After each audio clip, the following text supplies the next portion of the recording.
There is a specific, profound stillness that happens in life when a person reaches their absolute limits.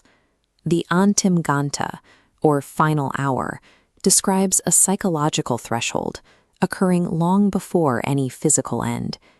It is the universal window where a human being's internal resilience begins to collapse. At this threshold, the exhaustion is so total that the conviction that everything is finished becomes a person's entire reality. This crisis builds through the weight of specific modern pressures: mounting financial debt, relentless career demands, and the heavy expectations of family. These external loads are compounded by internal fractures, the failure of a relationship, or a deep, creeping sense of loneliness.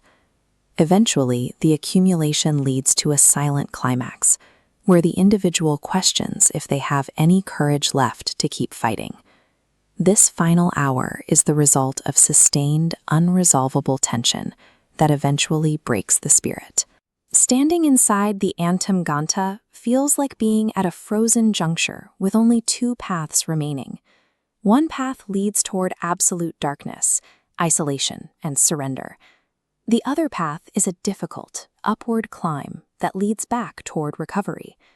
The core tragedy of this moment is that the mind tricks the individual into seeing the dark path as the only one available. This biological threat response is called emotional tunnel vision. Normally, our perception is wide, seeing various options. During a crisis, the brain shuts down peripheral perception to focus on the immediate threat. That single point of pain expands, leaving the biological conviction of no escape. This tunnel creates the absolute belief that no one can understand the pain, and no one is left to listen. While this isolation feels absolute, it is a symptom of the biological crisis rather than a fact of reality. The biological mechanism that blinds a person to potential solutions is more dangerous than the external problems themselves. Even when someone is trapped inside this mental tunnel, the network of support around them remains intact, just out of sight. Breaking this vision often requires a micro-intervention, a small act that forces the tunnel to widen.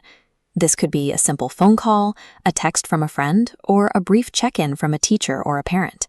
Human connection interrupts the brain's isolating threat response, allowing the individual to see the perspective and the life that they had forgotten existed.